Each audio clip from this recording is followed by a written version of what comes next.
show some sort of fight in their division. Now, speaking of the Bills, we mentioned to them briefly that they're just a team going downward, and it's interesting how they would so early release a guy that perhaps could have been, their starting guy at quarterback. I mean, Ryan Fitzpatrick, never mind, he's the guy. But, I mean, for Vince Young, he could be one of those guys that come in as kind of a backup package. He was released early on. The first round of cuts, teams had to go from 90 to 75 players. Vince Young was part of that crew over in Buffalo. It's interesting how for Young, so early after he was cut, I mean, it's interesting how he would just tell the league, hey, I appreciate the opportunity and maybe I'll get, a chance elsewhere to play, especially after his terrible outing against the Steelers. For Vince Young, I mean, do you see this guy, this quarterback, so many question marks? He did play up and down in his stint with Tennessee. I mean, what do you see out of this gunslinger for Vince Young? He's obviously known as a running quarterback. Can he throw, and will he play in the NFL? Well, the interesting thing is he was in a battle for the backup job in Buffalo versus Tyler Thigpen. And it seems as though he, not by as much as people thought, but he did win that backup job. The main reason he's been released is because they reached a deal with the Seattle Seahawks to send quarterback Javaris Jackson over that way. As we were talking about last week, how they might move him considering their quarterback situation is finally looking clear. And they apparently figured that Javaris Jackson would do a better job as a backup than Vince Young. And, Vince Young, as you said, thanking the organization for giving him an opportunity, that doesn't surprise me at all because Vince Young has always been a class act. He's had his, problems in the past with his coach in Tennessee with Jeff Fisher and whatnot. But overall, he's just a great person. There's not many people that'll tell you otherwise with him. Back to the question, will he play again in the NFL? I think he'll get another try. Being an Eagles fan, I did see him play last year. He started 3 games for us, actually defeated the Giants in a late fourth quarter drive. People talk about, last year's Tebow magic. I'll be the first to tell you, I've been watching him since his days at Texas. You don't want Vince Young with the ball in the fourth quarter because he's a guy, he can be very clutch given the right situation. Will he play in the NFL again? I think so. I think it'll take the right team, the right situation. It might be halfway through the year, when a team has a quarterback injury. But I think we'll see Vince Young at least one more time. But if not, maybe he moves into broadcasting and whatnot. He's a very smart, individual, great football IQ. He will have a future in this business one way or another. Yeah, and the other question, we move on to another player. I mean, so early on, it's interesting how so early, Tavares Jackson heading over to Buffalo, it's so early for the Bills to let go Vince Young. Maybe that's just, a sign that, hey, we need to move on at the quarterback position. We need our solid 3 with obviously Fitzpatrick leading the way at the quarterback position. But, for the Bills, maybe it's just one of those things like, hey, Vince Young, it's the best thing for us for you to move forward and have the best chance possible at signing with another team that might be way deep in the regular season, as you mentioned, Phil. But for Buffalo, it might just be one of those things, hey, you're not going to make the 53, so why make our 75? Right. I think the way I look at it comes down to the question: do you think that Javaris Jackson is better for your football team than Vince Young? And Buffalo has made it clear after making that trade with Seattle that answer is yes. That Javaris Jackson, for whatever reason they feel, fits their system better. And by cutting him, at this point, he does have a chance to sign with another team. They probably won't sign him until the regular season starts because, for those who don't know, if you sign anybody still in the preseason, a fraction of their money is guaranteed. After the season starts, you can sign players without much guaranteed money, which is probably what they would do. They would take a flyer on this guy, whatever team takes him. But, at this point, they get their backup. There's no reason to have 2 backups when you have, who your third is. It's like a Band-Aid. You just got to pull it off. They made this as quick as possible. They obviously respect Vince Young. That's why they brought him in the first place. And now it's just interesting to see where he goes from here. Yeah, and it'll be interesting to see also with a wide receiver, Terrell Owens from Seattle. Now, this one, very interesting how he can't even pass the first round of cuts. But, this is one of those scenarios where it might not be all the organization moving on as much as Owens just showing his lack of, ability late, with all of his drops that he's had in the previous 2 exhibition games, it's like, why would we have him stay on our football team when there's a lot of young bucks that we have trying to make the 53 that obviously, won't drop the football 7 times in 2 games.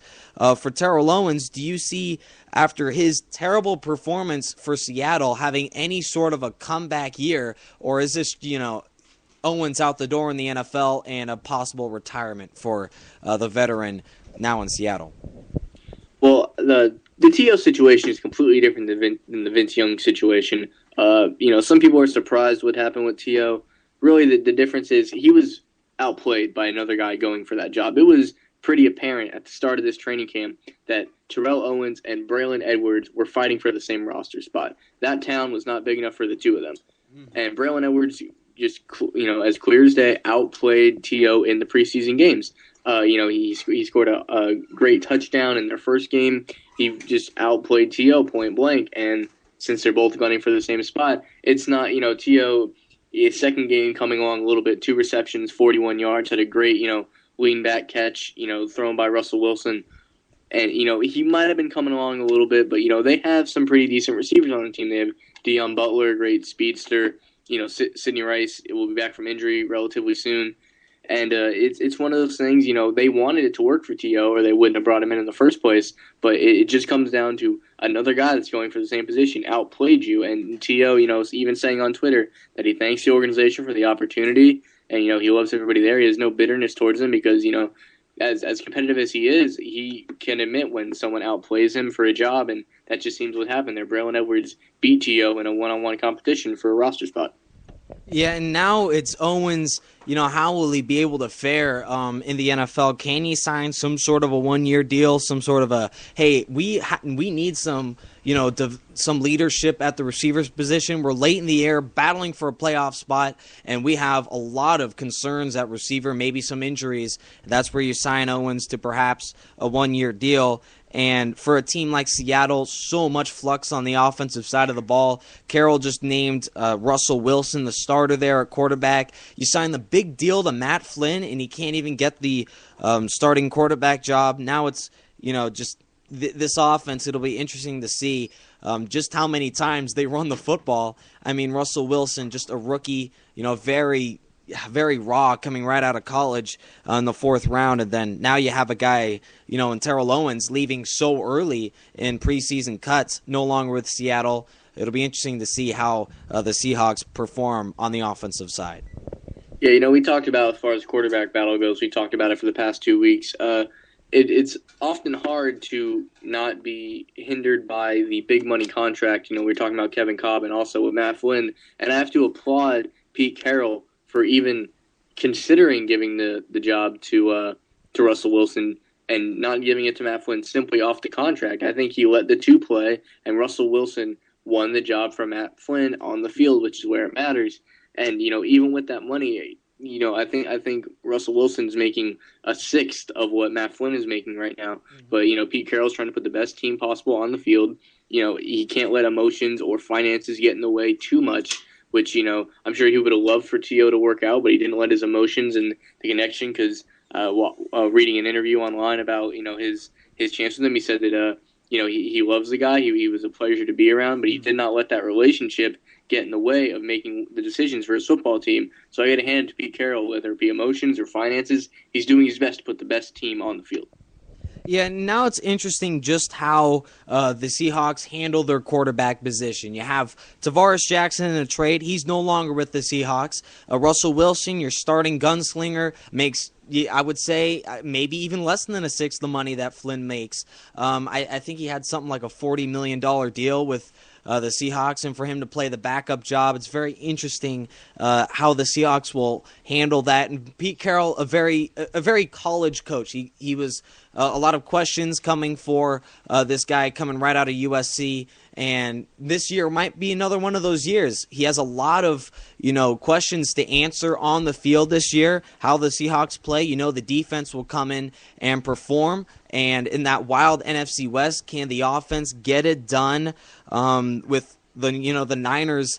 And we all know about their defensive side of the ball. And then maybe it won't be just a walkthrough for them to sweep through the rest of the NFC West. So it'll be interesting to see how the Owens and Tavares Jackson departure will fare for Russell Wilson, Carroll, and this Seahawks offensive unit. Yeah, there's plenty of questions, to be done with them. As I was saying, he's doing his best to put the best team on the field. And here's a division that people are pretty much handing over to the 49ers. And for good reason. That's a team, NFC Championship last year. And there's almost no reason not to think they would, dominate that division as they did last year. But it'll be very interesting. There's plenty of things that they have to go through. Now that they're getting their team in place, it'll be interesting to see, players coming back from injury, that roster being set up, and just to see how things pan out for them. Yeah, now, Matt Flynn, he could get a it's all up in the air. Maybe the Seahawks go with, a lot less money for a backup guy. They obviously have a commitment with Russell Wilson being the starter. It'll be interesting to see if Flynn gets traded like they already did with Tavares Jackson. They have another, say, 2 or so weeks for them to make that decision before they move on to the regular season. Now, we're going to take a quick commercial break. We'll take a timeout here for the NFL goal line. And when we return, we have questions on just how the Colts will fare with their new starting cornerback, Invontae Davis. How will he fare with the Colts along with Dez Bryant and his issues over in Dallas? This is the NFL Goal Line with Nick Rice and Phil Nunziata. We'll be right back after this commercial break. All right, we are back. Welcome inside the NFL Goal Line studios. This is Nick Rice along with Phil Nunziata. We are done with part one. Tavares Jackson out the door along with Owens. The Seahawks look to be maybe a team with a lot of question marks on the offensive side. The Steelers losing David DeCastro, another offensive key question mark over with the Steelers. But now with Peyton Manning, probably the most solid topic on the afternoon. He looks back on track, Phil. I don't know what you think, but that was a solid effort that he had this past weekend. 10 for 12 on his 3 drives along with 17 total points, 122 yards, 2 TDs, and on paper, pretty impressive performance for Manning coming back from neck surgery. How do you think that Manning will fare this year? Obviously, preseason could be very misleading, but Manning certainly with a tremendous comeback game and exhibition play. Yeah, Broncos fans are definitely breathing a sigh of relief because in his first 2 games, he was looking crisp. He was making some pretty good throws, but he was not able to get in the end zone, which is something you want to see, in the first 2 games, throwing a total of 3 interceptions. Finally getting in the end zone, Peyton Manning, very solid for the first half.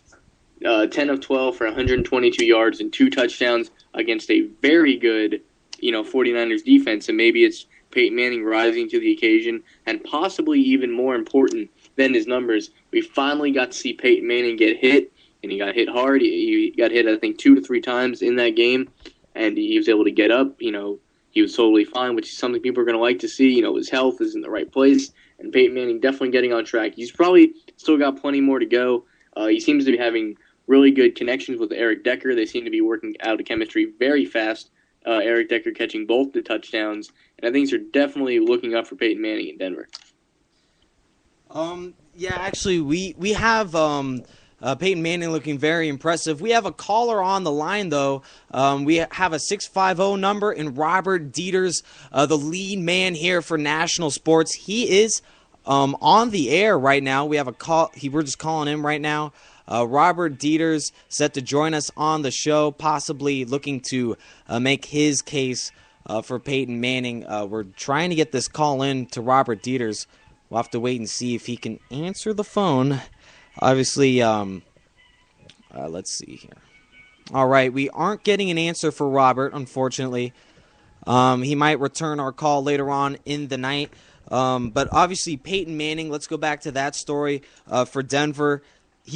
In this kind of scenario, the stats really do not lie. And it was one of those things for Denver. It was like, how will he be able to respond to his first hit? Now, early on in that game, he took a really hard hit from Aldon Smith. This is the Niners defense we're talking about. He was 10 for 12 on the night, had some really crisp and accurate throws all day long, with temperatures over 110 on the over in Mile High. It's interesting just how well Manning being played. And now you have to think, is he in the running for the top 2 or 3 quarterbacks in the NFL this year after one whole season off with neck surgery? Yeah, he's definitely going, in the right direction. There's still plenty to be done.